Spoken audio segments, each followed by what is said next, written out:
of truth.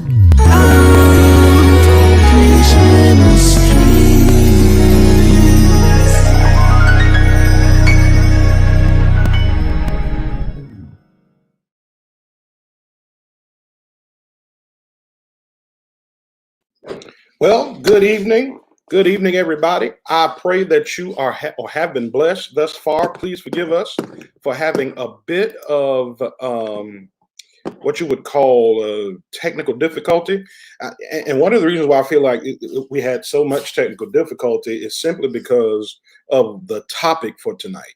So you are tuned into the right place at the right time. Do me a favor and share this video, tag someone.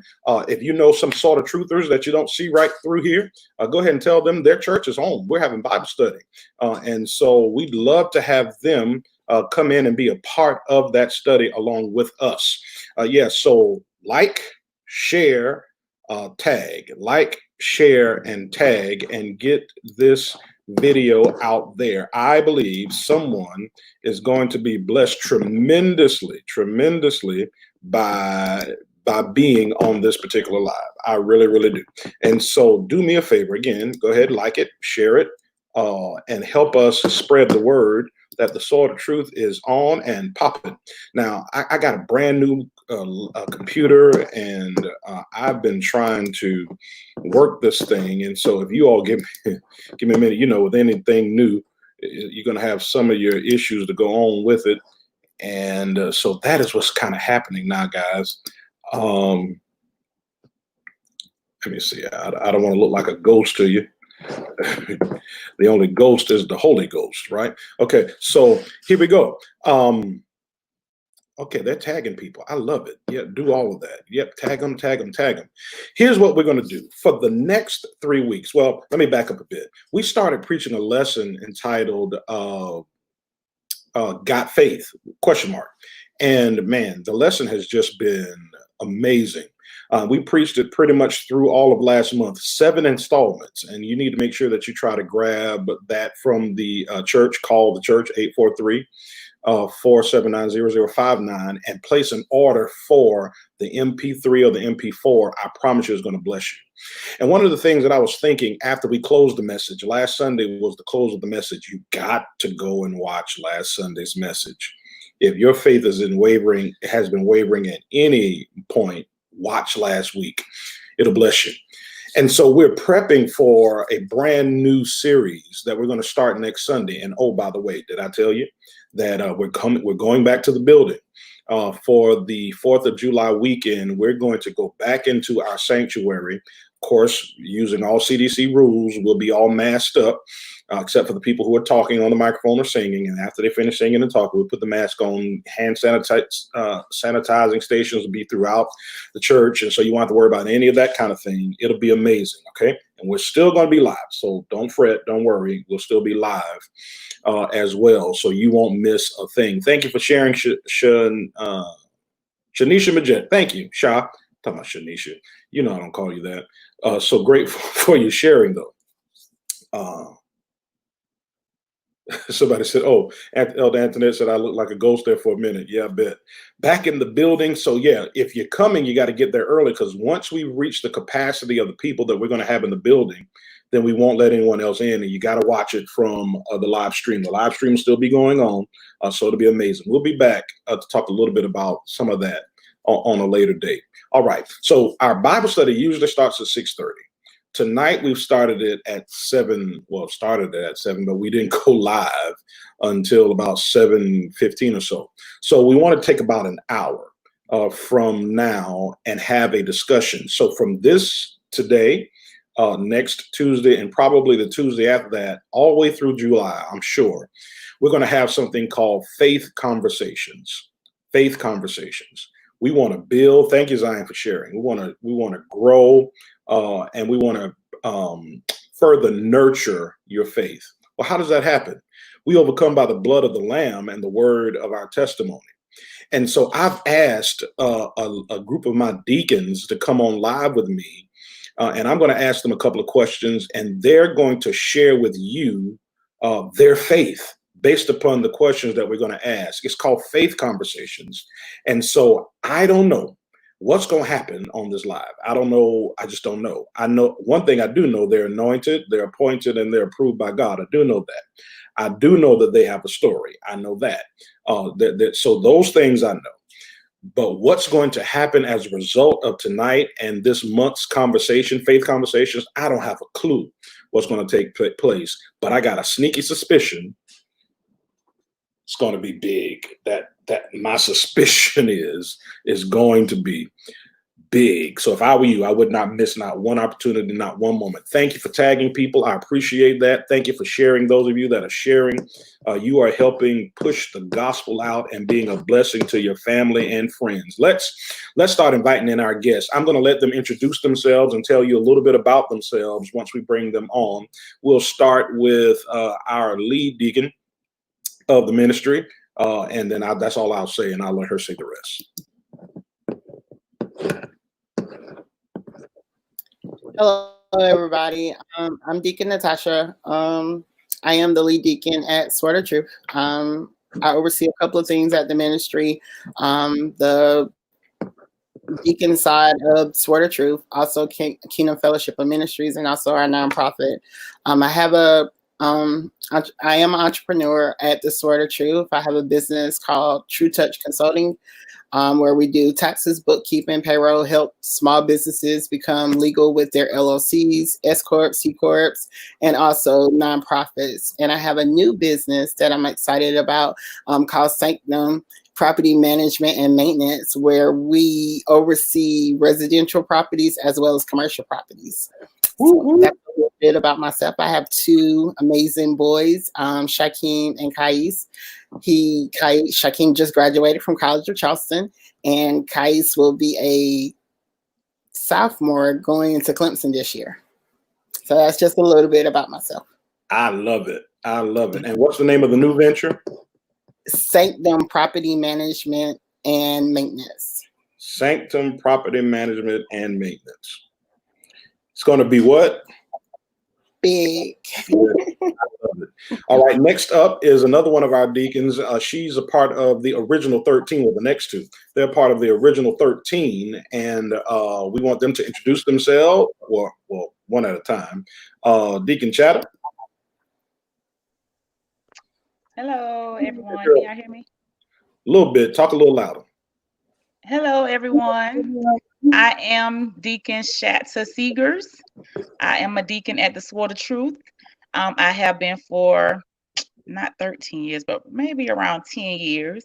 I am a wife to Deacon Tony Seegers. I am a mother to Heaven and Zacchaeus. I am an entrepreneur as well. I'm a hairstylist. And I also own Elite Tax Service. And I have recently launched my own women's hair growth oil and men's beard oil. And I'm just excited. Listen now. And we're about to be 2 for 2. So we got 2 entrepreneurs on the screen thus far. Something's getting ready to happen, y'all. Just know that. All right. Just know that. Next up, I almost want to let the cat out the bag about this entrepreneur thing, but I won't. Is another one of our original, Deacon Majette.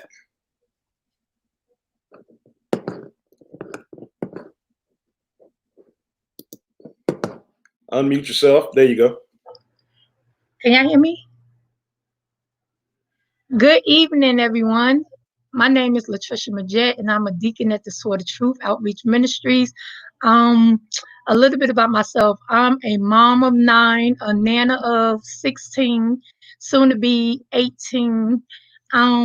Also, I am married to Randolph Majette Jr. He's a minister at the Sword of Truth Outreach Ministries.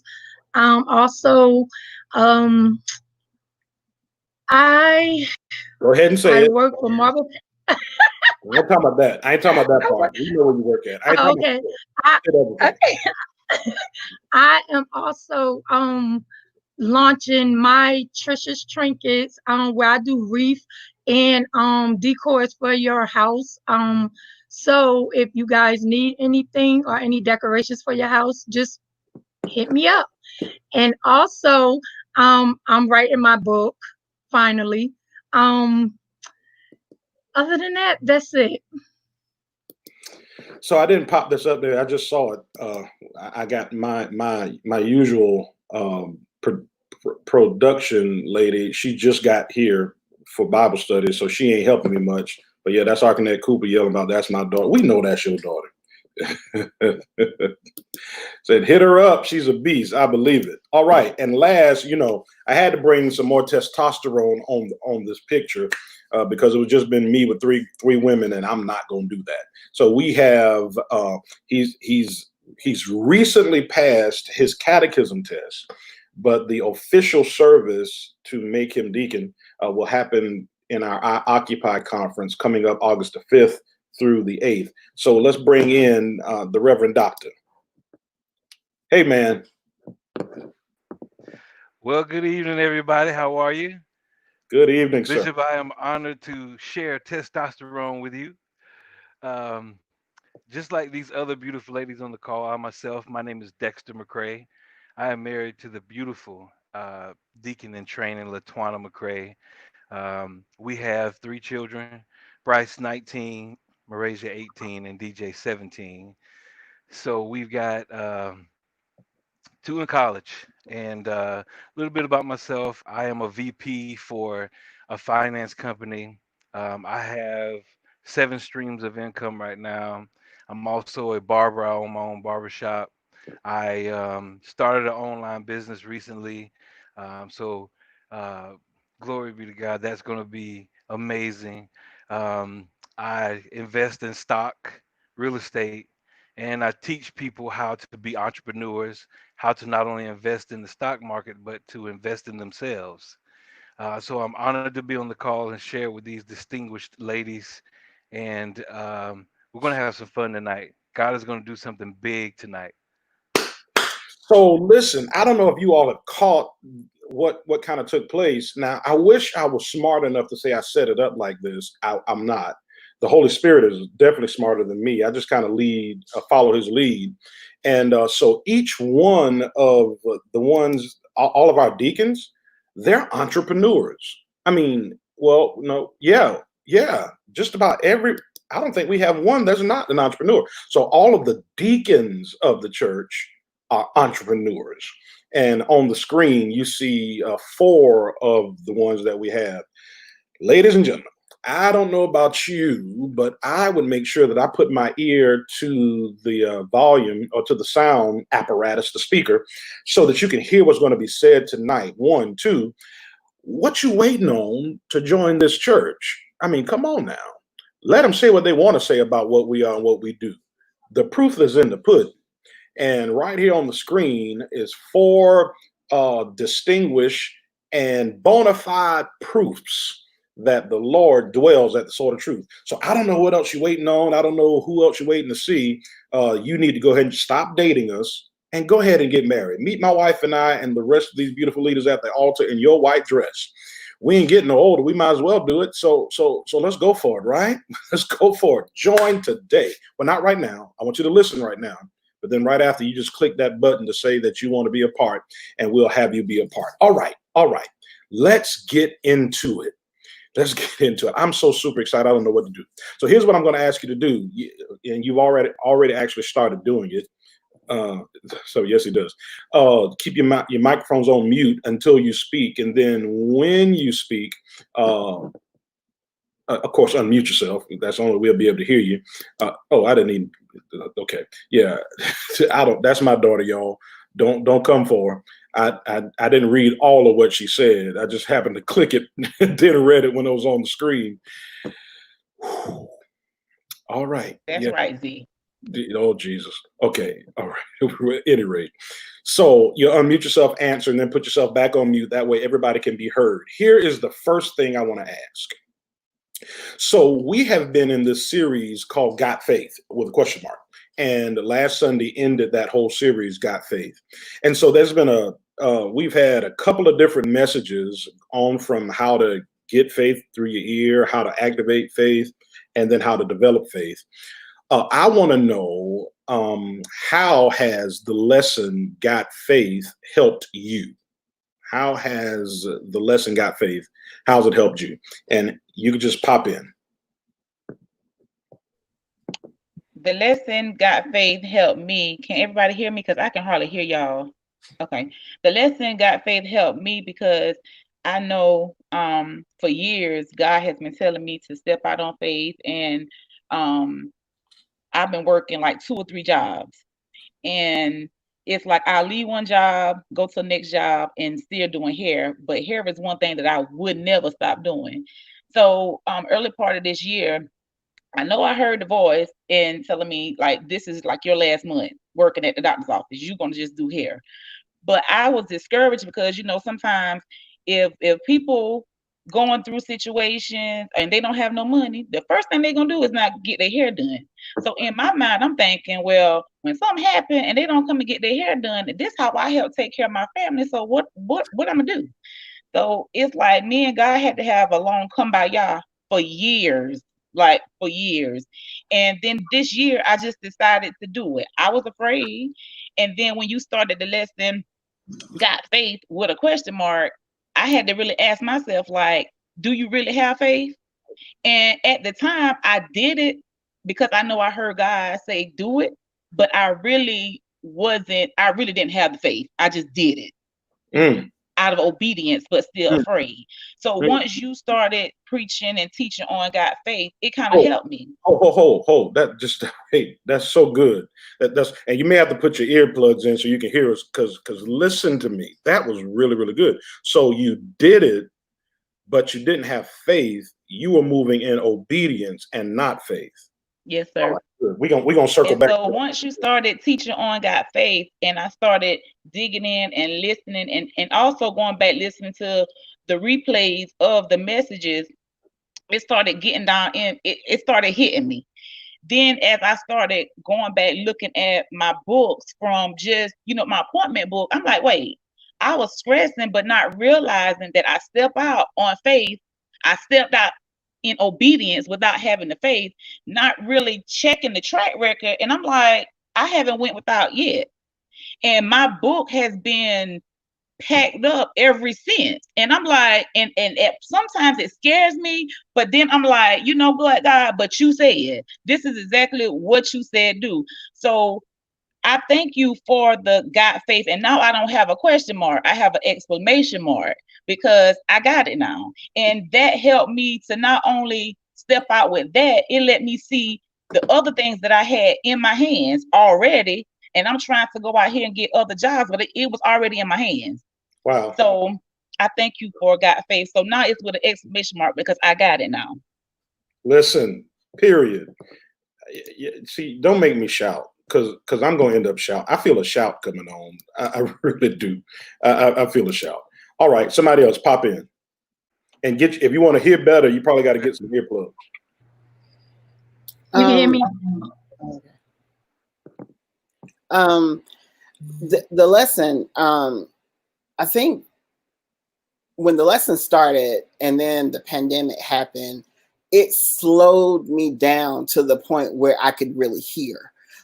So when you was in the lesson about like literally hearing, like I felt like because I was consumed with handling so many different things that the lesson slowed me down enough to hear.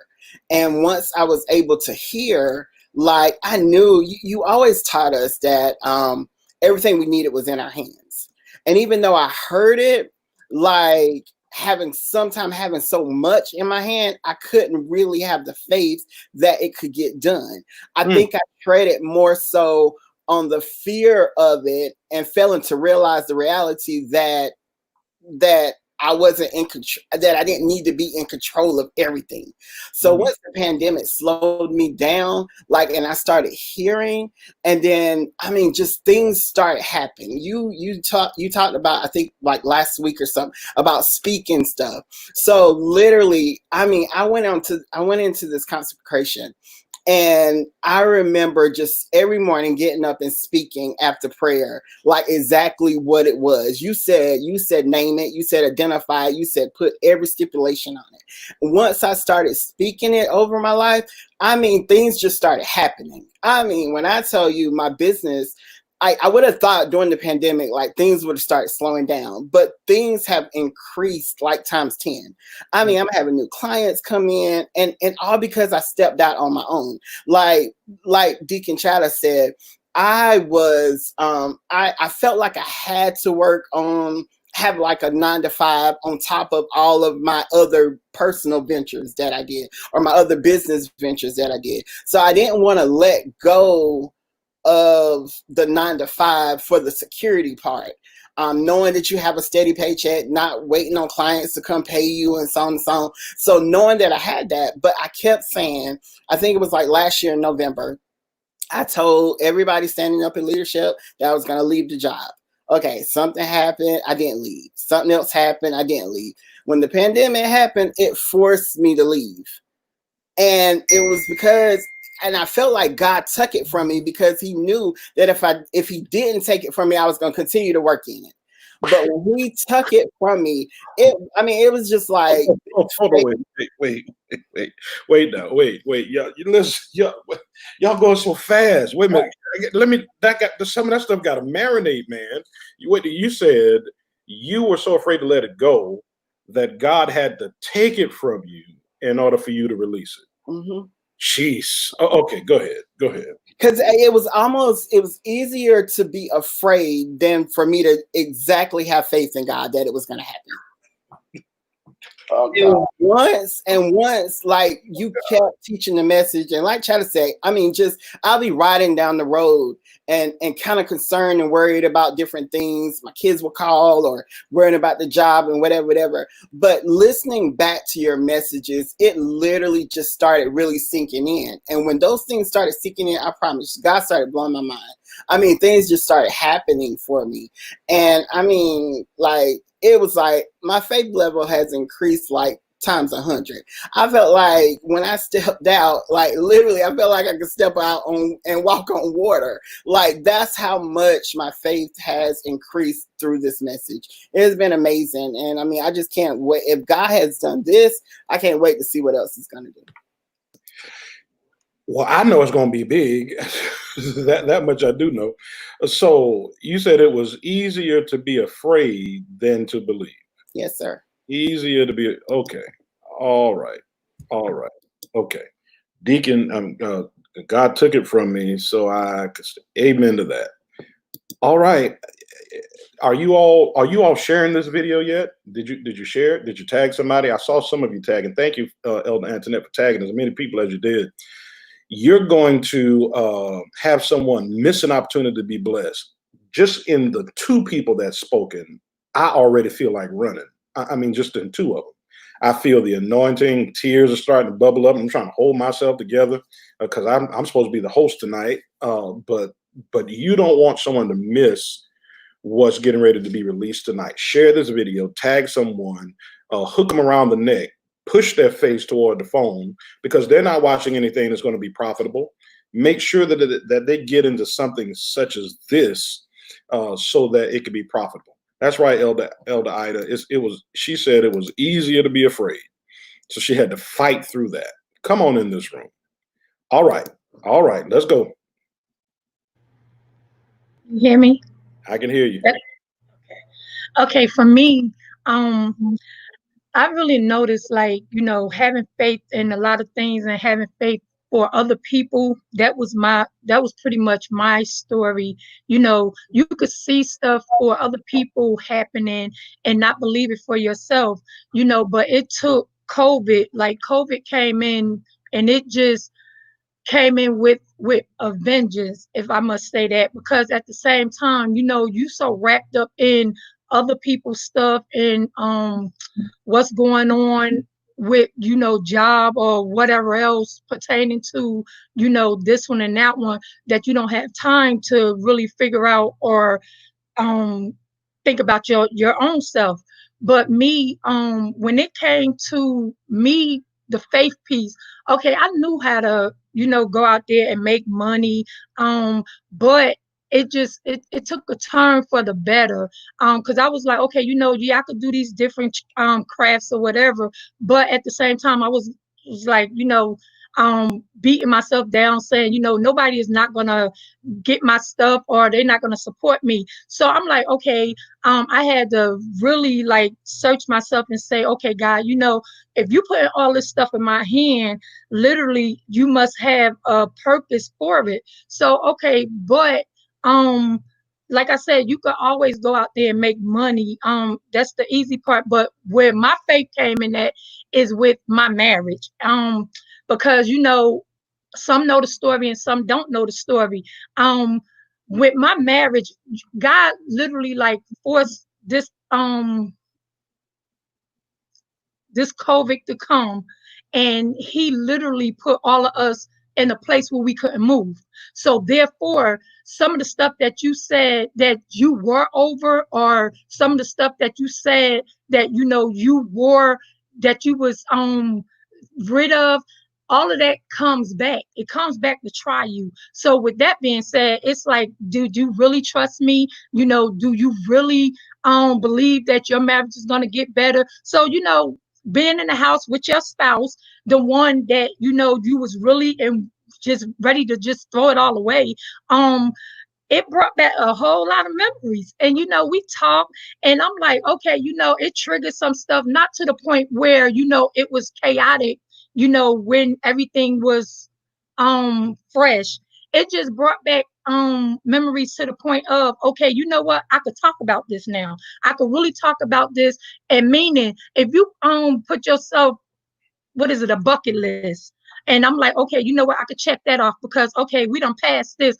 But at the same time, it's almost like, when people say, do you have faith, you have to think about that thing, because having faith is like when they say you got milk is good for your bones, the calcium. Having faith is good for, okay, your soul. So I'm like, okay, God, you know what, you literally want something out of this marriage.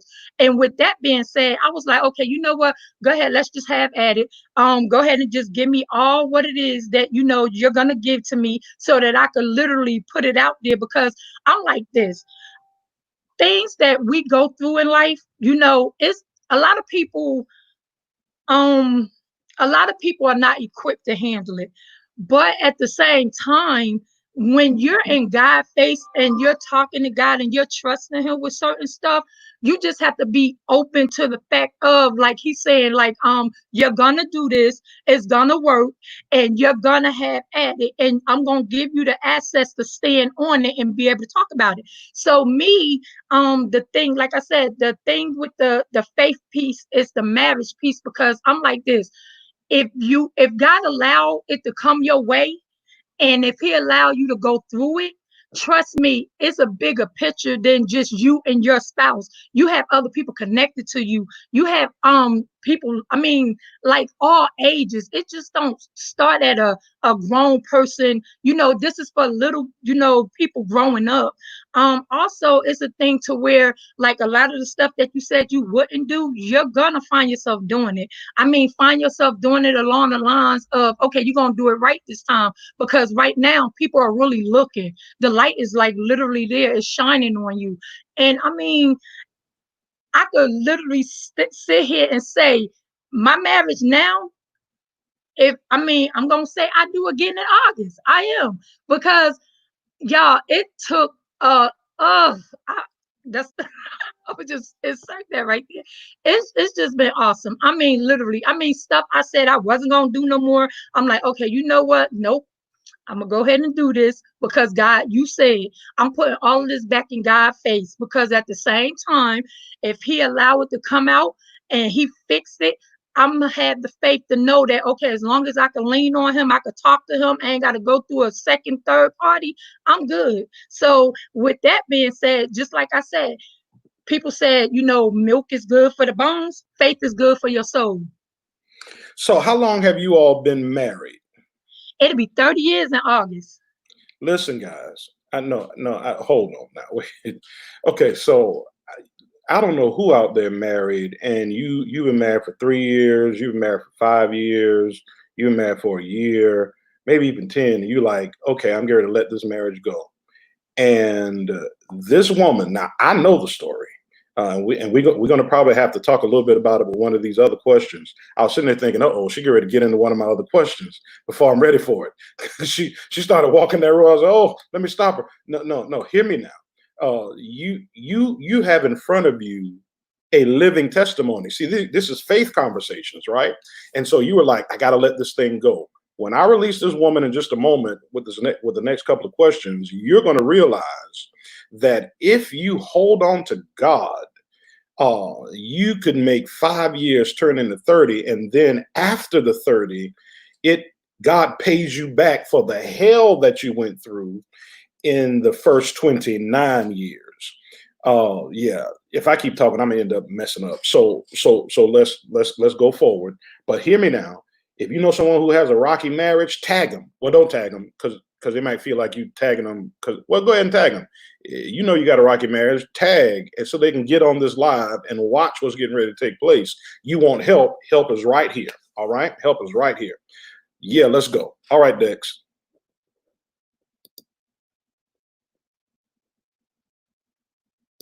You got to unmute yourself, bud. Oh, you are unmuted. We can't hear you. So I don't know what happened. Maybe you got to go out and come back in. Yeah. So while he's waiting, while he's getting ready to come back in, share the video, tag with somebody. It's Bible study, but it's Bible study in a different fashion. We're going to do this all month long. You're going to see different people come up and have faith conversations with myself and my wife for the rest of this month in the month of July. Already my faith is being built just listening to their story. And so I don't want you to miss this. What's going to happen. All right, let's unmute you and let's see if we got you this time. Oh, Lord. Can y'all hear him? Y'all can't hear me?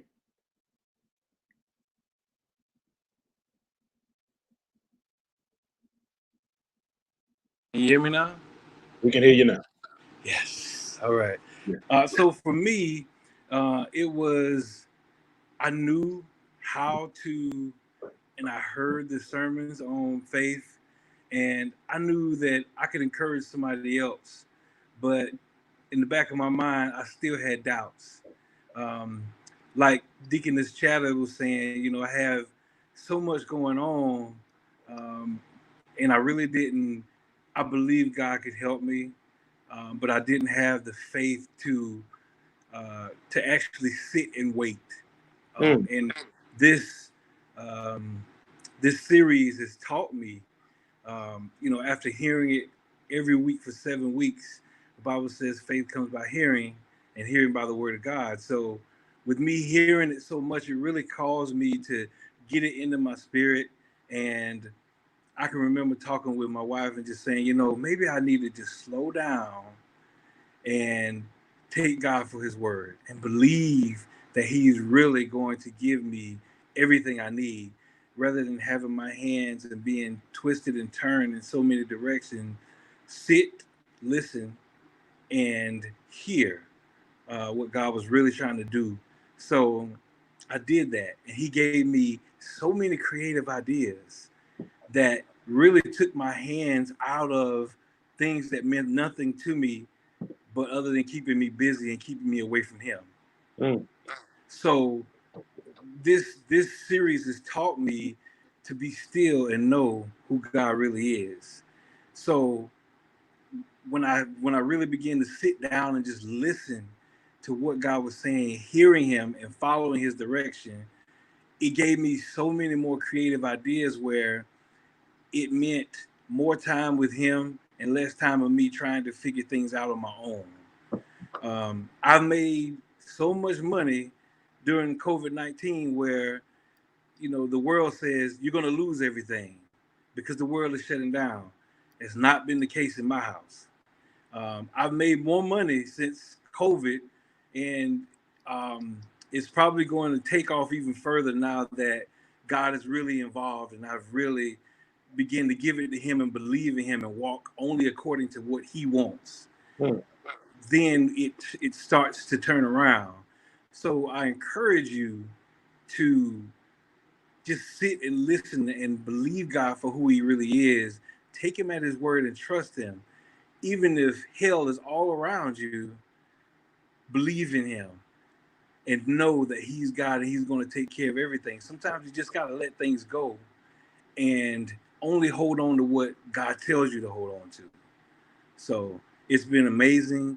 The series has really taught me and my family that no matter what goes on around you, God is still going to be God. And if he tells you something, he can't lie. He's not going to go back on his word and never return void. So you have to trust him and believe in him. And once you do that, it will take off. Man, I love it. I love it. So here's the next question. Here's the next question or statement, whichever you want to call it. Well, it's actually a question. What's been one of the most memorable faith stories or moments that you can think of that you're able to share? What's been one of your most memorable faith stories or moments? Well, I'm going to piggyback off Deacon Majed. My most memorable faith story is getting married. A lot of people don't know how me and my husband got married, but it was just, I invited him to church because he was just my homeboy. But Bishop Young didn't see it that way, and the Holy Ghost didn't see it that way. So when I left church that Sunday with my homeboy, I left with a husband. Everybody was happy, but me and my mother-in-law. And I didn't understand it.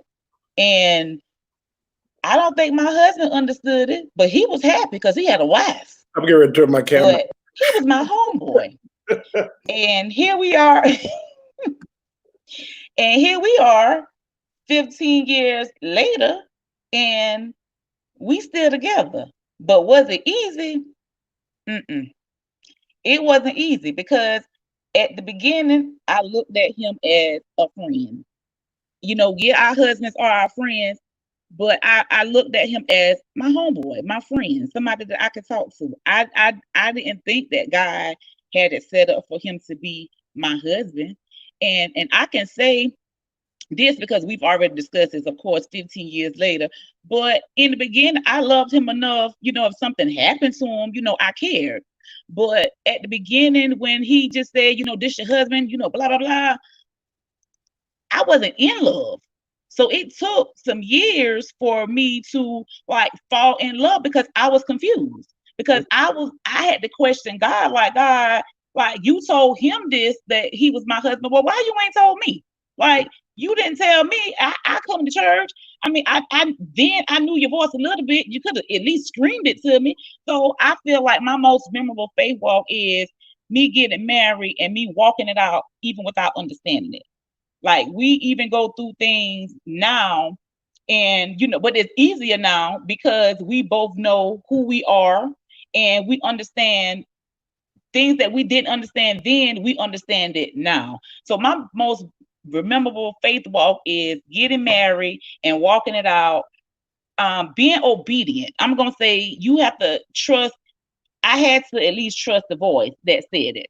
So in that time, I trusted the voice. I still trust his voice, but I have another head now. But I trusted the voice. So even out of obedience, again, I stuck with it because he said, God said, and I didn't want to let God down, and I was afraid to let God down. So if God said it, I'm gonna walk it out as best as I know how. And with what I seen growing up, it wasn't good with my mom and my dad, their marriage. It wasn't good. So then, of course, I didn't even know how to. I knew how to be a wife, but I didn't know how to deal with confrontation. So it really worked on chatter, because chatter, no, shatter. Y'all say chatter, but shatter was a hot mess, and it really worked on me. So my most memorable faith walk is being married and walking it out, even though I didn't understand it. So you said that although you didn't hear it or understood God, you trusted and had faith in the voice that said it. Oh, Yes, sir. Yeah, that's powerful. That's powerful. I mean, you said a lot more, but that was one of the things that kind of stood out to me. That even when I didn't see it, or even when you didn't see it, you heard what your leader said and said, "Well, since he said it, then that's what I'll do." That's so powerful as it relates to faith and obedience. By the way, that's faith and obedience. I remember that Sunday. I was there. I had to be the best man or something. I don't know. I know I stood beside Bishop. I don't know whether I was best man or what. Uh, but I remember that day like it was yesterday. And I remember the look on your face. Tony, he was always so laid back. I mean, he didn't have a necessarily look, but you were so light bright, you couldn't hide not one of your expressions. I mean, it was all over, it was written all over your face. And I was thinking, oh Lord. Yeah, well, here we go. Another Sunday at Power Outreach. But 15 years later, he's your Black Panther. And Yes, sir. and I absolutely love it every single time you post something like that, and I watch how you guys have grown in your marriage. Okay, all right, somebody else.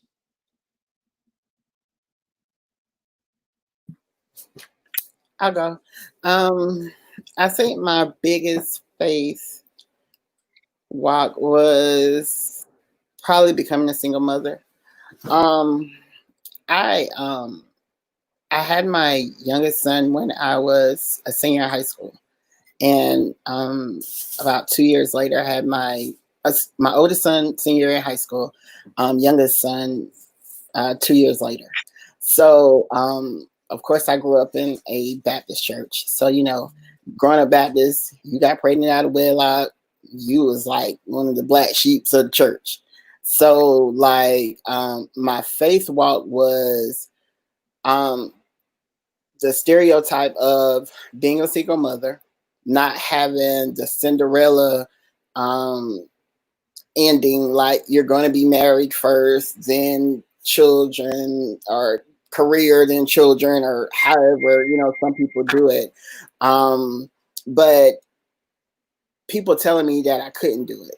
Like people telling me, because the father really wasn't in the picture after they got a certain age, and it was a very young age, and people telling me that I couldn't do it. Of course, I had my brother. He was military, so he was there, but he wasn't there. My father, we grew up in the house with my father. He, great father, but wasn't very present in their lives either. So like people just telling me that I couldn't do it. And then as things started happening, putting them through school, middle school, elementary, middle, high school, then college, and saying, oh, a Black mother can't put 2 African-American kids through through college. Like, and listening to all of the, you're not good enough. And it took a toll on me. And I think the faith walk started when I came to Sword of Truth. Like my pastor has always, from day one, and I'm trying not to cry, no matter what I did, and I didn't do everything right when I came to the ministry. I had hiccups, I had problems, but he's seen past like all of that. And he always, even to this day, will always tell me that I'm good enough. And once I started believing what he was actually saying, because the first couple of years, it probably went in one ear and went out the other. But when I really started listening to him and walking out the things that he told me that I was good enough for, it was just like faith increased. I felt like I started being a better mother. I was able to get them through high school. Now they're in college. One has finished college, just got a great job in Virginia. And the other, is at Clemson. A predominantly white school, but he is majoring in architecture. And people still saying you as a single African-American woman could not raise 2 boys that, thank God, was not in trouble. Like, no trouble with with cops or anything, but stay true. I mean, they pushed themselves. I mean, a lot of times I was working and doing other things, ministry, and making sure they had everything they needed, and they still pushed themselves to be the men that they are today. So my faith walk was believing that I was good enough, regardless of whatever people said about me or that I wasn't. So I would say that was really prominent in my life, just knowing that I was good enough and that I was able to raise my boys to the best of my ability. Wow. All right, somebody go get the tissue. Because somebody go get. I just okay. Whew. And I know her boys, and they're just amazing young men. And yeah, you did well because you've always been good enough. You've always been good enough. Somebody else. For me, Bishop, it was, being without a father in my house. It tested every level that I had in both myself and whether God was even real. I can remember growing up as a little boy, and all my friends, their fathers would come to the games, and they would go out to eat afterwards, and their dad would come to the school and see them, but I had no dad in my life. And my mother, I watched her so many days just cry out of frustration, having to handle everything on her own. And it was really, really hard for me to believe in doing the right thing. I was filled with so much anger that he wasn't there. And, every excuse in the world told me that I didn't have to do anything right, that I could do everything wrong because I didn't have a father in the house. But thank God I had a praying grandmother, and my mother prayed. And, I was rough on my mother. I gave her some trying times. And it was only when I had my own son at 23 years old that I was at a crossroad, because I never envisioned myself being a father. I never wanted it, because I didn't want the burden of trying to be better than my father was to me. And so when I had my son, it forced me to be who my mom prayed for me to be, who I saw myself being, but never thought I would get there because it had been so hard for me growing up. And I told myself that I would never, ever do my sons the way my dad did me. And, God bless the day of my dad. He apologized. We had a chance to spend time together, and he apologized to me for everything that he had done. I forgave him. I honestly forgave him. It lifted a burden off of me, but it also released me to be the dad that I was supposed to be with my sons. And I stopped putting the pressure on doing everything that my dad didn't do, and just started doing things my way. But it took a lot of prayer to just ask God to show me, what am I supposed to be doing? What is this supposed to look like? And for the longest time, when your kids ask you for stuff, you can't always say yes. You can't always give them what they want. But for so long, it was hard for me to say no to my children, because the look they gave me when I said no, it was like reliving my childhood all over again. And, becoming a father really grounded me and stopped me from doing a lot of nonsense. But I know that it was prayers. It was my my mom, and my grandmother believing that God could change me, believing that God would keep me and sustain me, and believing that God would make me into the man that he called me to be, that really catapulted me into fatherhood. And that's one thing that I take more seriously than anything else in my life, is making sure that I don't um, there's not a time that I can help that I can't be there for my children. And your faith walk will help help you no matter what background you come from. If your background is similar to mine, you know, I encourage you to believe that God is going to help you through it, that He's going to be there with you through it, and He's never going to leave you or forsake you. And if I could give any advice, that would be the advice I give, because I didn't have a man to tell me that. And only when I joined the Sword of Truth and I watch you, Bishop, and how you are with your children and with your family, it provided a great example for me in how what right looks like. And even when you get frustrated, you still show love in your frustration. And that was something that it encouraged me, and it showed me that being a man, it's okay to cry. It's okay to lift your hands and give God praise. It's okay to acknowledge God in the presence of other men. I don't think a lot of men who maybe even listening right now even understand how powerful that is, Mhm. and how much difference that makes in the lives of your children. Mhm. Because I can remember when my children were, we've been in the church for a few years now. And I can remember when they were younger, it was very hard for me to lift my hands and show affection and show weakness and crying in public. It was very hard for me. But I can remember my son, my youngest son, DJ, we were in church one day and he looked up at me. He's like, "Dad, you're crying. I can't believe this. You're crying in public." And I said, "Son, it's all right to cry." I said, "You see Bishop crying." I said, "It's okay for a man to cry." And I think, we need to relate to our children, and really, really show them, that, in Christ Jesus, that we can let our guards down. We can Yeah. be whoever we need to be at that moment, and God is right there with His hands on our shoulder. So, my faith moment was becoming a dad. Wow. Wow. Well, let me quickly say, you said that to me before, and every time you say it, I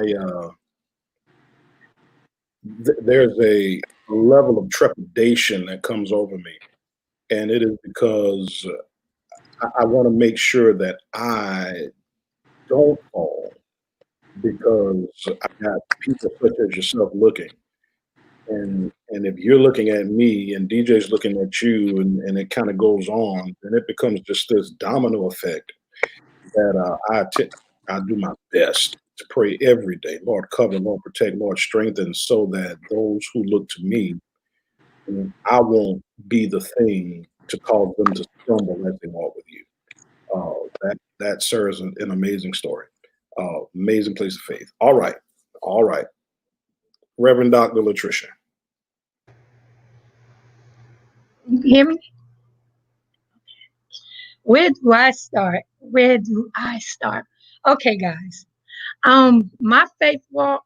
Whew, I guess I'll start. Because we brought it here when we came here from New Jersey. Yeah, we brought that demon right with us. Um, as many of you guys know, I'm a mom. I have 9 kids. My kids have seen the good, the bad, and the ugly when it came to me and my husband.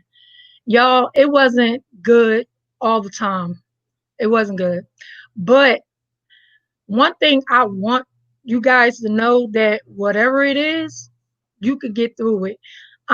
With that being said, they saw a lot of abuse. They did, me and him, whether it was physical, mental, verbal, they saw it. It wasn't like it was hidden, it was out in the public. I wore scars, he wore scars. So my walk with God, it started when I was in the 8th grade, but it wasn't strong because you growing up, you in your prime, you a teenager, you want to hang out, so you like put God on the back burner. But as I got older, um, and I'm just gonna skip to the marriage part, and and we moved here, and I'm like, okay, us moving here, I'm like, okay, it might be good. It might be a thing to where all of this will stop. It didn't stop. Like I said, we brought the little demon with us, and it grew. I mean, it literally grew. It grew to the point of fidelity, betrayal, Um, There's so many names that I could put to it, but it was big. It was really big, and the more bigger, the more stronger it got. It showed itself. It showed itself mighty and strong to the point of I'm like, you know what? I ain't about to deal with this. Not me. No, because my thing is we moved from New Jersey to here, and I'm thinking like, okay, it's gonna. That's just it. What more could there be? It can't be no more after going through the physical, the mental. I mean the name calling. I mean you name it, we did it. Um, but at the same time, long and behold, you know how they say you got skeletons in your closet? Well, all of them don't have to necessarily be cheating. I mean, it could be along the line of, you know, your kids being molested and that speaking it's to the point of they're being molested inside the house, not outside the house, inside the house. Now that right there was a hard pill for me to swallow to the point of I wanted to draw blood. I did because I say a lot of people know, I'm strong, but at the same time, to be strong and have to deal with the thing on your own because you like, okay, wait a minute. Now, God, I could deal with the fighting. I could deal with that. I could deal with the arguments. But when it comes to the part of now, my kids are being, namely my girls are being, namely one is being, molested inside the house. No, I have a problem with that. And I had a problem with it. That was a demon I couldn't fight by myself. So my way of, okay, I was like, okay, you know what?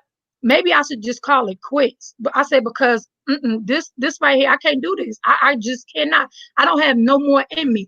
But it seemed like every time I will call it quits, God always has something to say. And I'm like, okay, you know what? God, right now, I don't think this you talking. I mean, I'm just being for real. This not you talking. Because ain't no way you're going to allow, a human being such as myself to go through this. And I didn't ask for this. And my daughter didn't ask for it. But it happened. I say, so, okay, with that being said, I'm going to see how this going to play out. Because, again, I wanted to quit. I wanted to say, okay, you know what, with this, y'all gonna have all of this. I didn't want to hear no, God gonna work it out. It's gonna get better. No, no, I didn't want to hear that.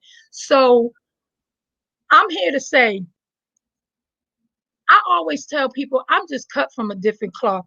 When stuff happens, I want to know everything. I want to know the ins, the outs. I want to know when it happened, how many times, the date and the time, if need be. I just do. I have to process this because you being in a marriage for so long, you know that person. You get to know that person. And with that being said, you knowing that person, so you know when that person lying or not. So I'm like, okay, you could start a sentence and I'm finishing it like, no, that's not what happened. Y'all, it's a thing to where when God put you in a situation, and I'm saying because it wasn't nobody but God that put that no, he allowed it. He allowed it to come our way. I'm not giving no excuse on, for what happened because we have choices, but the choices we make, it could be long term or short term. Um, at the same time, yet still, I will go to church. I will. Bishop had us in counseling, everything, and I'm like, no, I hear him, and then I had to say, okay, you know what? I'm gonna have to talk to God about, for myself, and then I'm gonna just shut up because me talking to, Bishop or talking to at the time it was Chatter, Mama Net. I'm like, wait a minute. I hear what y'all saying, but I'm not listening because right now I need to know for sure if he wants me to stay here, he gonna have to show me X, Y, and Z. So with that being said, again, we would come to church and steaming mad. If smoke would come out my ears, I'm quite sure you would have seen it. Cause I'm like, I don't want this. To me, it was like it was disgusting. Because I'm like, okay, you were put in our lives for, the dad, the nurturer, the one that we could stand on, the provider, all that extra stuff. We didn't ask for that. But again, it came.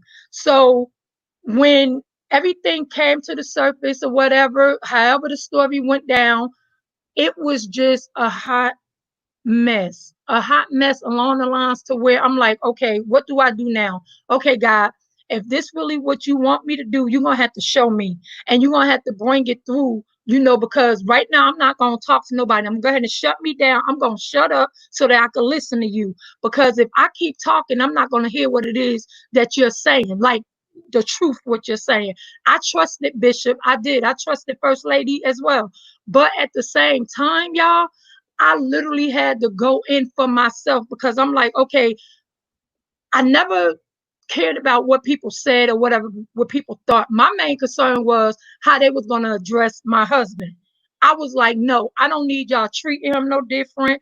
I mean, I don't need y'all reacting to him no different. Because I'm like this, if I forgave him, that's all that matters because I got to live with him. My kids got to live with him. But the one thing that I hated was when I would talk to Bishop and I'm like, okay, you know what? I need for you to talk to my kids as well. I used to always tell my kids, y'all, I need for y'all to talk. I need for y'all to get this out because it's not right for me to get, out what it is that I'm going through and y'all don't. Because again, they was there from day one up until and still are there. They still are battling with stuff, because they refuse to let and get out what it is that they're holding in. And I blame a whole lot of that on because, you know, people say it's the enemy. Yeah, but you have to give him a choice rather to keep your mouth shut or not. I always used to say, no, the enemy ain't got nothing to do with this. If your father come at you crazy, just say what it is you need to say. I said, because at the same time, if we're going to heal in here, we got to heal right, and all of us got to heal together. I say, so with you trying to hold this in, it's not going to help any. Yeah, a lot of people, they may not understand, well, why you still with him? This is a God walk. This ain't got nothing to do with Trisha. I said, but at the same time, over time, like I said, COVID done showed up and showed me some stuff about me and like the mending part of it. Because in before COVID, yeah, I was like, I don't know about this. Yeah, I still had like doubts, questions because it's gonna come up, So I had to have that little talk with me. I mean, but at the same time, like I said, a lot of people cannot go through a lot of stuff that some of us go through. And I'm quite sure had it would have been like happened up north, it would have been a different outcome. For real. I really think so. It would have been a different outcome. But I'm just here to tell y'all that having faith, you have to have faith for real. You can't play with faith because again, you playing with faith is like playing with air. You need that air to breathe. So with you having faith, you have because faith to me is the faith you need to make things happen, to make things what word am I looking for? To make things produce, to make things, appear. So my thing is, I'm like, okay, God, I'm doing this. I'm doing it to the best of my ability. I'm talking to you. So therefore, I'm gonna need for you to show up and do something for me. And at the same time, it's like it will happen, but yet still, I ain't still wanna accept that because again, a major situation happened in our family to where I'm like, okay, um, do I really supposed to be here? And girl, I'm telling you, ladies and gentlemen on this live, he was like, yeah. And I'm like, is you sure? Like, wait a minute. No, you, wait a minute. God, is this you talking? It's me talking. So again, people always say they can't get over a thing, whether it be in marriage, whether it be in relationships. Yes, you could. Because I'm telling y'all, when y'all read this book, y'all gonna be like, ain't no way. Yeah, it's way. I'm 51 years old. I turned 51 yesterday. And when I look at me, I'm like, girl, you look good. And I'm like, you know what? I'm not saying that to be conceited. I'm just saying that on account of you got some people that's 51, they just look toe up. And I used to always tell Randy, I used to always be like, you know what you put it out to literally destroy me, to break me down. I say, but how do you feel that, God literally just picked me up and just strengthened me in the midst of you trying to tear me down? I mean, y'all, when I tell y'all faith is real, faith is real. So my question to everybody, do you really have faith or you just playing with it? Because he said a mustard seed, that's all, that's how much you need. Just a mustard seed. Them seeds so little. I mean, they are little. Now, if you could have faith of a mustard seed, literally, you could make things happen. You could get over some stuff.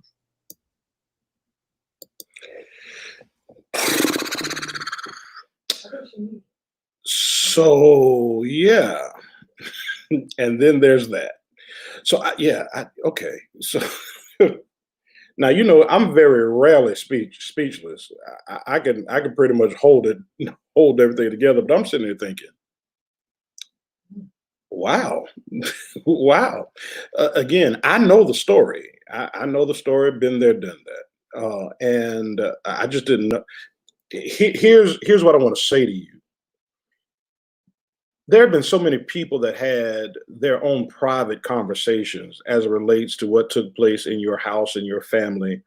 There have been people who have said things about me because of what I stood for as it relates to you and your family. Here's what you just did. You took the strength out of the enemy's hand to mishandle your testimony from this point on. That there's not one devil that could come and mismanage, mess up, mar, or destroy what you guys have lived through and survived. Not you, not your husband. And I mean, the fact that he's strong enough to stand with you in this, and you're extra strong to stand with him and all of that, and then produce this book that's coming out, and I can't wait to read it. It needs to be a movie, probably. You're gonna the amount of grace that was released as you were telling your story, I don't think you realize or understand what was taking place. So the more you were talking, I was praying, yeah, Lord, cover them. Because I don't want backlash. And while I was praying, Lord, cover them, here's what the Lord said. That's why I had to tell you. He said, oh no, when she opened up just now and revealed the sore, there are places that you all have yet to heal that will start being healed even in a deeper place, because you were willing to have enough faith to say, here I am, here's what I've been through. Let's get healed, and let's get totally healed and real. See, ladies and gentlemen, you want to talk about going to ministries and church and all that. We don't come to church just to have God is good, hooker. No. Church is about life, and life is messy. Life, you come here now. Did you hear what I said? Life can be messy. And if you think for one moment that you're living a life without any mess involved, then somebody's giving you a fool pill. You done swallowed something that had you completely blinded because there's no reality there. And when you're able, here's what the Bible says: yea, though I walk through the valley of the shadow of death, I'll fear no evil, for thou art with me. Now you run to that fear no evil part, but you forget that there's a valley of the shadow of death that you got to go through before there's ever a victory. And this woman of God, Deacon Latricia Majette, just walked through her valley of the shadow of death, and now she's on the end of fear no evil. Because where some of you all would still be fake and phony, all right.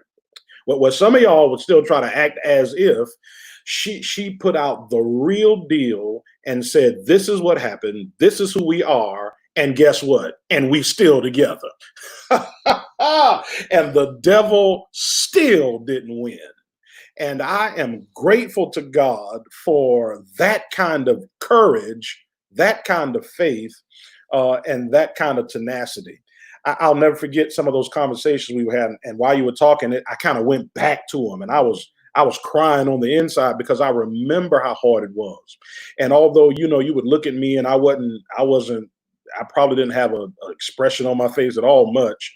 I may have frowned up a time or two, but not at all. And I remember when you would walk out the office and I would look at Trina and we would cry. We would cry because it hurt us that you were hurt.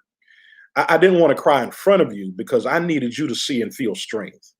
But when you walked out that door, we were crying for you because we said, Lord, help her, build her up, strengthen her, because what she's enduring and going through, what that family is going through, would destroy many other people. I mean, I'm talking about jail time and probably either crazy house. I mean, all that kind of stuff.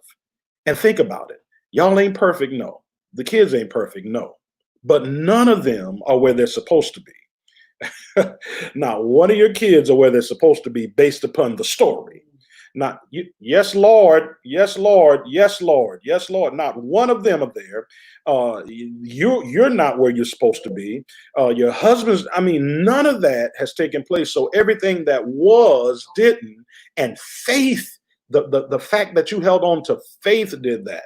There were times when you walked out that office or came in the office and you were like, "I'm done. I don't care what you got to say, Bishop." And I would almost have to snatch you up a bit. I mean, not physically, but I was like, no. You're gonna do this, period, point blank, or else. There were times I had to go stand in his face. I'll never forget that time he took off for a minute. Well, we won't go into all that. I'll leave that for the book. You need to buy the book. But my thing is, we were not going to let you fail with all that we had in us. That if failure was going to come, it was going to be because you wanted to, not because we weren't going to stand with you. It takes faith for that kind of thing. It takes I'm pushing you. Oh, preach, Bishop. Oh, yeah, it takes faith for that kind of thing, right? And I am godly proud of what you've accomplished and what you've done. We are godly proud of what you've done and what you've accomplished thus far. I can't wait for the book. I'm going to write a foreword in the book.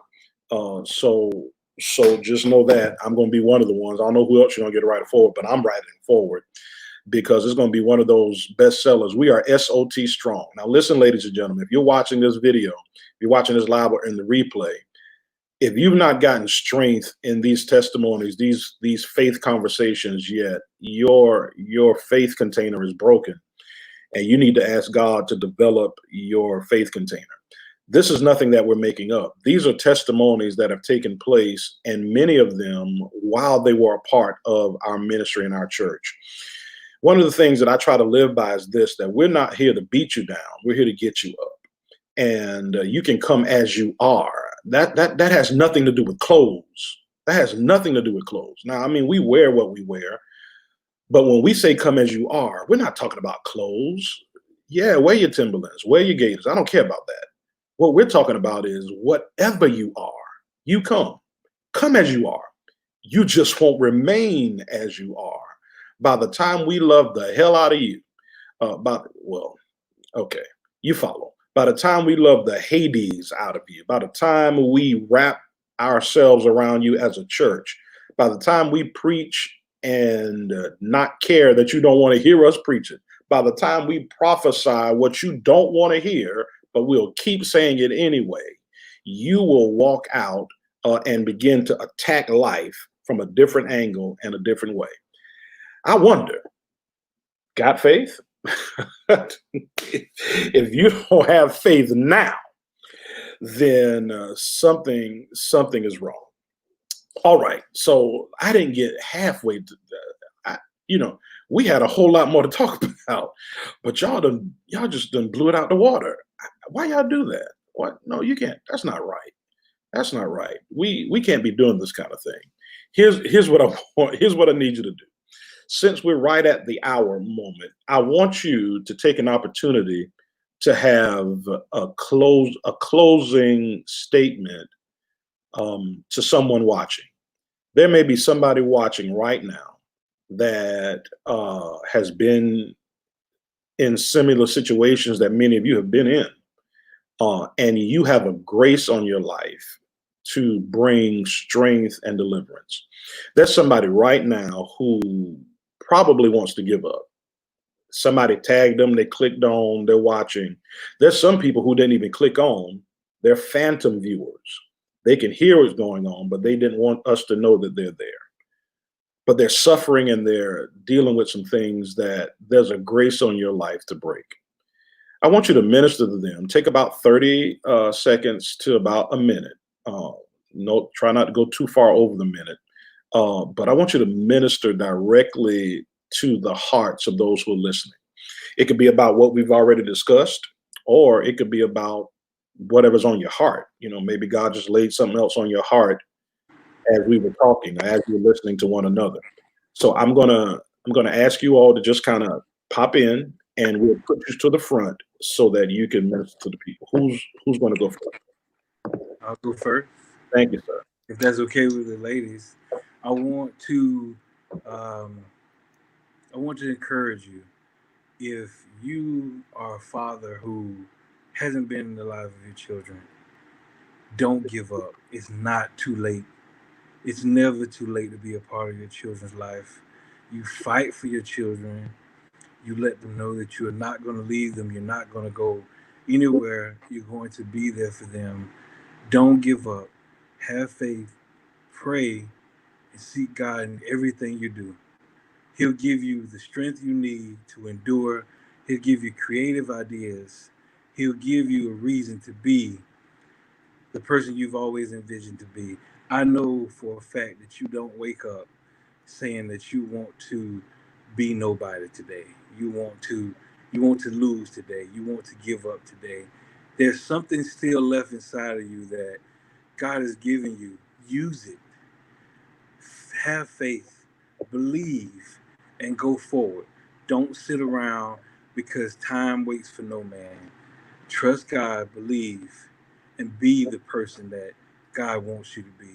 Be a good father if you're not a father. Be the entrepreneur if it's in you to be an entrepreneur. Go for your dreams, go for your goals. Be a great father, be a great man, and understand that God is always going to be there with you. You may not see him, but he's right there with his hands on your shoulder. Walk in faith, walk in grace of God, and believe that everything is going to be all right in his time. I want to encourage you today, don't give up. Thank you, sir. Next in the line in the green room, I'll just go straight down so I have to jump around, would be Deacon Chatter. I would say once you get the faith, Donna Lawrence sings a song and it says, keep the faith. So once you get faith, keep the faith.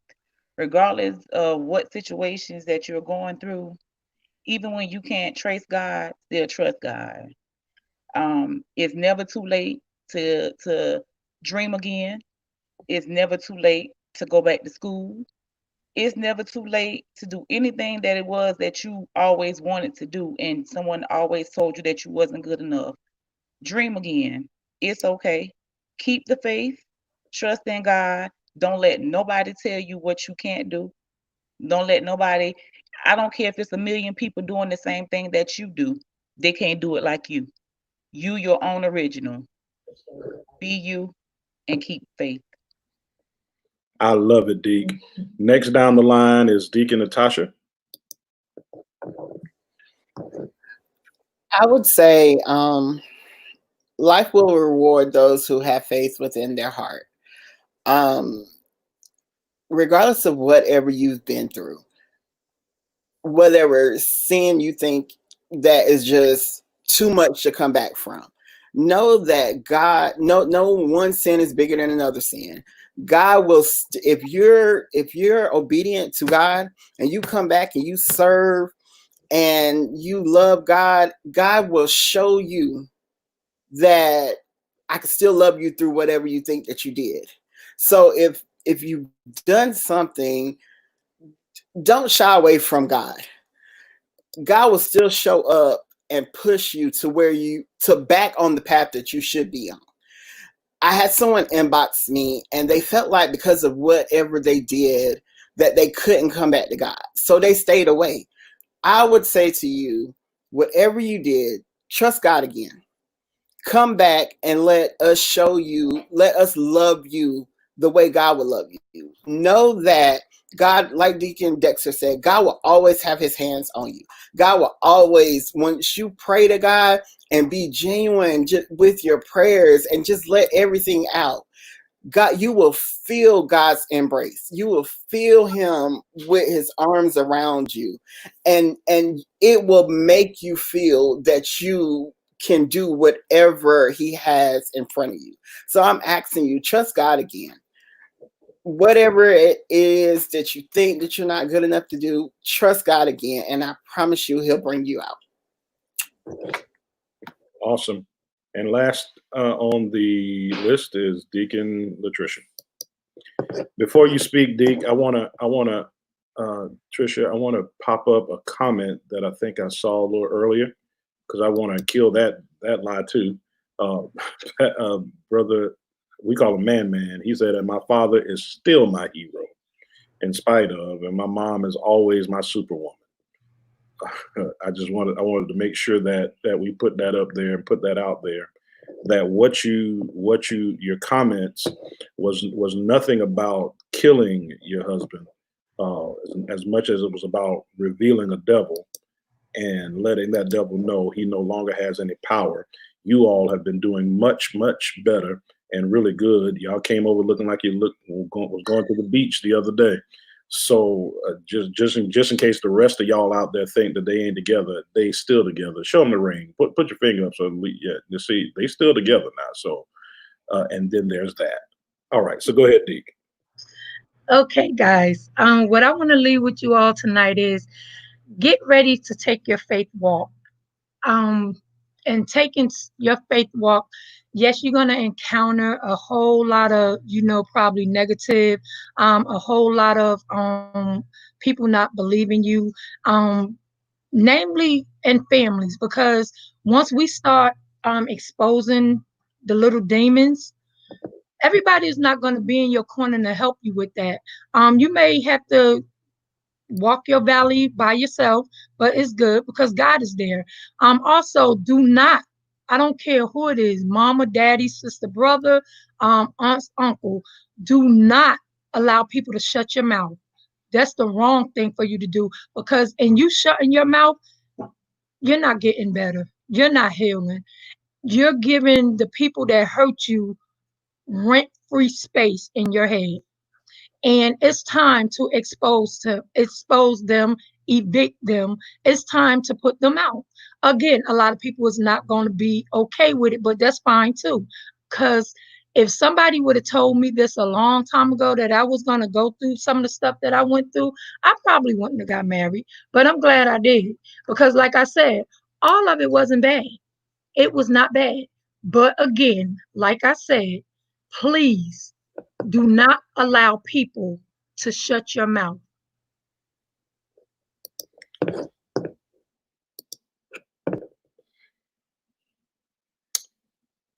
Well, there you have it. Part 1 of Faith Conversations is in the book. And I think I really got a sneaky suspicion that there's somebody out there who's like, I am so glad that I tuned in tonight for Bible Study TNT. I told you we are going to do something a little different. I told you on Sunday it was going to be big. It was going to be great. We are going to shift it up a bit. Tonight, I feel liberated. I'll tell you how I feel liberated. I feel like I want to go and worship a little bit. I mean, just the testimonies brought back memories, and that memory lane kind of brought back tears that I just want to, kind of go and worship him for all that he's done and where he brought us from. All 4 of you have beautiful testimonies. All 4 of you have walked in levels of faith where others have fell and continue to fall. But you're still there, and you're still walking, and you're still being the example. And so I want to say thank you for being examples. Thank you for your faith, because as much as you feel like you might have failed God along the way, it's not those small battles that make the difference. It's the war. And when you all look back over your life, yeah, you lost a few battles, but the war, you're winning. And I can't wait to see what the rest is going to look like for you as God continues to build your faith. Man, by the time we finish this summer of COVID and this summer of faith conversations, ain't no telling where we going to be. I'm talking about, ain't no telling what we're going to be doing. Again, all I know is it's going to be big. Here's what I want you all to do. Those of you that are watching, I want you to take a moment and put a seed on these testimonies. Put a seed on these testimonies. I want you to sow a seed very quickly. If you could, get a $25 seed. I'm going to sow my 25. I want you to sow your 25. and sow it right now. And when you sow that, I want you to put in that comment box, done. Go ahead and sow it, $25. Tonight, you're putting seed in the ground of faith. Man, listen, here's another thing that some of them I know for a fact did, that while they were kind of struggling and going through, they put a seed in the ground. I mean, they sowed. I know it. I watched them. I was there. And oh, look at that, Dominique Lynch. Hey, girl, I hadn't seen you in so long. Good to see you down there in Charleston. And thank you for that. Thank you for that. I want you to put that seed in the ground. Thank you, man. Man said it's done. I appreciate you, sir. Sow that $25 seed. It's our Bible study, and so we know what to do. We do this anyway.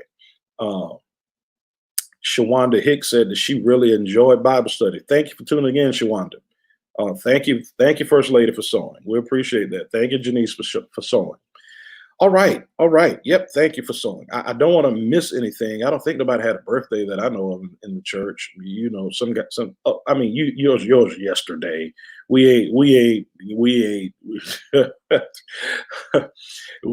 Okay. All right. We'll give it to you. So yesterday was Deacon Latricia's birthday. Anaya's birthday is today. I knew it was somebody. Grumpy Grandpa. It's his birthday today.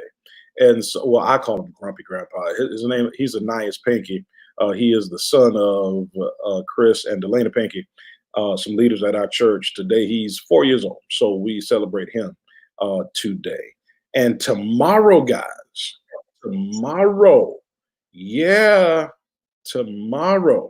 it is a queen's birthday. 21 years ago, the Lord gave birth, or allowed to come to this earth, our first lady, Lady Trina Brown. Yeah, she's 21 plus, but we're going to stick with the 21. I ain't going to say her age. I'll let her say her age, but I'm not going to say it. I'm smart. I know how to keep my house happy. So it'll be her birthday tomorrow, July the 1st, 19. Okay, well, if I give you that, then you're gonna know her age. You almost got me, but I'm not gonna do it. So we'll be celebrating. I ain't talking about 21 with a big old question mark. So tomorrow will be her birthday. Listen, guys, I want you to help me celebrate her tomorrow. I'll put up a post tomorrow, but I need you to flood my post with happy birthday wishes to Lady Trina Brown as we celebrate her tomorrow. All right, have you all sown? Did you sow? Come on, sow now. While we're sowing, listen, Sunday, it's been a long time. We shouldn't have left you. Well, we had to leave you. We had to leave you. But we're on the way back. We're going back to the building of Sword of Truth, 105 Sherrall Street. A church alive is worth the drive. We want you to come on in. 10:30 is when we start. But now you better get there around about 10:15, 10 o'clock. Because once we get the building filled to the level that we can hold safely, we won't be able to let anybody else in, and you'd have to watch us. So there'll be two ways that you can connect to us on Sunday, either in the physical building, a Church Alive worth of drive, or on this platform, Sword of Truth on Facebook or YouTube. A Church Redeemed is worth the stream. You can either stream strong with SOT or just come and attend and be there with and for SOT. It's going to be an amazing moment and opportunity. I'm preparing a message. I don't know if I'll be able to preach it, but I am preparing. We're planning to start a new series. We may have to start that new series the Sunday after, because a lot of us have not seen one another in a while, and a lot of us have yet to worship together in a while. Last Sunday, we did a pre-recording on Thursday, and I don't know what happened in the building. It just exploded. And I got a sneaky suspicion next Sunday when we get in that building, it's going to do the same. So we'll have masks. You got to wear your mask when you come. We'll have hand sanitizing stations all throughout. We'll be checking temperatures as you walk in. We'll have you signing disclaimers. We're going to fog the building down after Thursday, I think Friday, so that it's completely sanitized. We're going to let one of those disinfectant bombs. I don't know what they're doing. That's the way I heard them smoke it or whatever. So that means everything that was a germ going to die. So that means if there's a little roach up in that church, if you're listening, you better hurry up and get on out because there's a bomb coming. There's a bomb in Gilead. You follow. We're going to sanitize it all. There won't be nothing left there germ-wise on our watch. So you go ahead and get there with us on Sunday or watch us live. Tonight was Faith Conversations, Part 1. I started with the deacons, and listen, I started with a bang. We knocked this thing out the park. Tell your people, tell your family, tell your friends and your enemies. Next Tuesday, they want to tune in to Faith Conversations Part 2. It's going to get, as my son used to say, gooder and gooder. I believe God is going to continue to prep and develop our faith for all that he has for us coming out into year 2020. It ain't over. There's still something left, and I plan to get it all. Having said that, Elder Antoinette said you may not want to come cute. I concur. You probably want to have your hair pulled back. Ain't no telling what's going to happen. It's just going to be something, okay? So having said that, thank you all for tuning in tonight. I believe for the month of July, we're going to start our Bible studies at 7 o'clock, just for the month of July. Because of these faith conversations, I want to kind of start it at 7. And we'll see how it goes after that. But just for the month of July, we'll start our faith conversations, our TNT Bible Study at 7 p.m. Share this video again, because there are people who want to watch the replay. So go ahead and share it. Even though we're at the end, if you share it one more time, I still believe that somebody will watch it and be blessed. And when you share, did you know this? That you become partaker of somebody being blessed.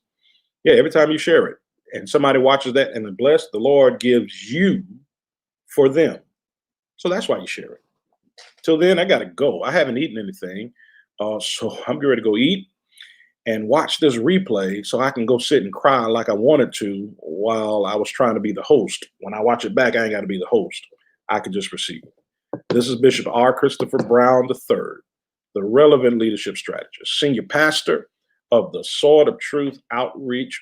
Well, the Sword of Truth. We don't say all the other stuff no more. One church in 2 locations, Bennettsville, South Carolina, 105 Sherrill Street, as well as www.